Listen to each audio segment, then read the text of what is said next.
Всем привет! Итак, идем по Старому Львову. Я сейчас иду возле, вот видите, вот это здание. Это Оссолинеум. Здесь во время Польши была самая такая обширная библиотека, которая называлась Оссолинеум. Это был заклад Оссолинских. То есть его основал господин Оссолинский вместе с князем Любомирским. И они поместили сюда свои коллекции. Оссолинский привез ее из Вены, а коллекция Любомирских была из городка Пшеворск. И вот здесь Осолинский купил здание костела и кармелитанок, здание отремонтировали и перенесли сюда эти коллекции. И это была самая такая большая и обширная библиотека, которая существует до сих пор. Ее после Второй мировой войны перевезли во Вроцлав, но не всю часть коллекции осталась во Львове, и здесь сейчас находится научная библиотека имени Стефаника. Но вот на стене все-таки есть памятная табличка, которая рассказывает, что в этом помещении было. Оссолинеум существует в Польше до сегодняшнего дня. Во Вроцлаве он занимает огромное помещение, отдельное, даже там что-то достраивали. Вот. Но также по телевизору часто показывают фильмы. Поляки приезжают сюда, во Львов, и записывают, ну, показывают то, что осталось от той библиотеки, и рассказывают важные этапы в развитии польской культуры, литературы и не только. А вот это здание, где вы видите сейчас мешки, которыми завалены подвальные помещения, это здание Львовской картинной галереи. И вот, как видим, как я уже сказала, подвальные помещения завалены мешками. И как раз картинная галерея находится напротив помещения Оссолинеум. Сейчас подойдем к центральному зданию, посмотрим, что же сейчас творится в галерее. Но я вам еще покажу, вот перейду, покажу вам здание Оссолинеум. Мешает солнце, ничего не получится. Давайте посмотрим, как же выглядит картинная галерея. У меня когда-то было видео на канале, где я также показывала галерею. Но, к сожалению, я посмотрела, музей сейчас не работает. Не знаю почему, но написано, что музей не работает. А вот это здание перед нами, которое виднеется, видите, такое трехэтажное, это главпочтамт, главная почта города Львова. А вверх идет улица Коперника. Сейчас перейдем на другую сторону. По этой улице вправо, если мы свернем и пойдем, то мы выйдем к зданию дворца Потоцких. А вот перед вами перед вами главпочтамт.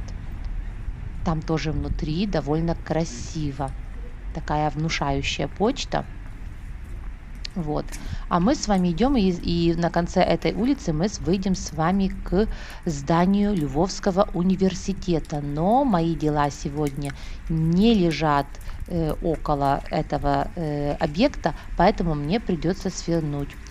И сегодня мы к университету не дойдем. Но кого интересует, у меня также было видео на канале. Давным-давно я входила в университет и снимала там видео, в один из прошлых раз, когда я была во Львове.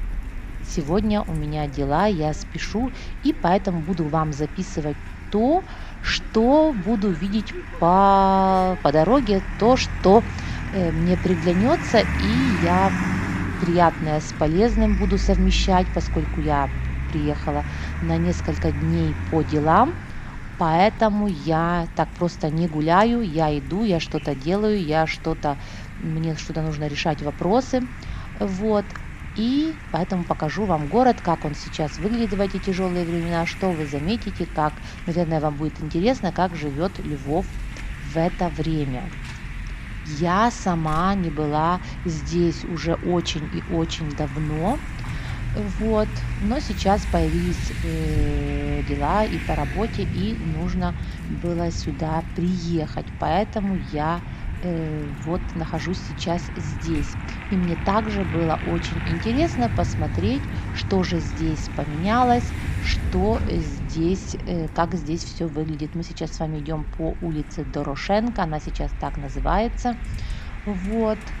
И она выходит в сам центр города. Там сейчас находится памятник Шевченко. Вот. Раньше более-менее в этом месте находился памятник Яну Собескому. Вот. И зашла на минутку показать вам вот такой старый львовский дворик. Он называется каменный мешок. Вот видите, какое приспособление для того, чтобы вешать белье и повесить его на серединку. Есть такое колесико, и потом шнурочек вот так вот передергивается, и белье висит, видите, над целым двором. Не знаю, только во Львове ли так делают, но я увидела это здесь. Вот такой старый польский дом. Вокруг балкон. Ну, это же, конечно, раньше были балкон для, наверное, для прислуги. Вот такой кафель на полах и такие винтовые лестницы в этом доме.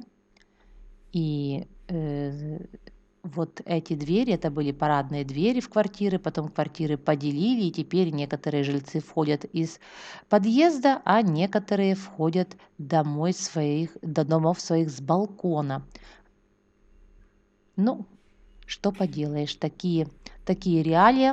Здесь просто были квартиры огромные раньше. Вот сходим по этой лестнице такой, очень так, не очень так удобно, конечно, идти.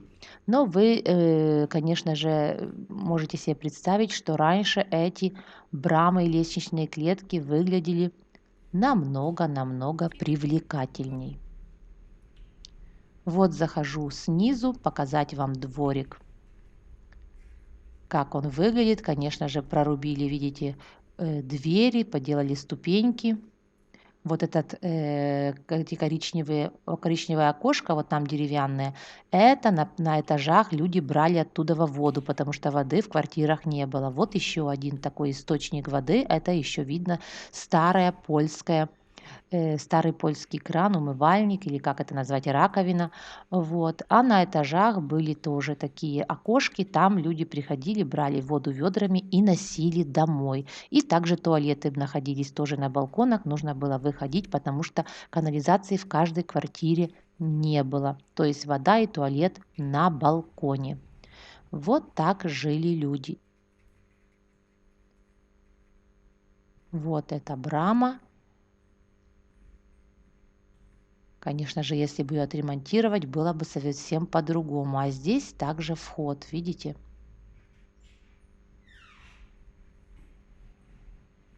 А мы выходим и идем дальше.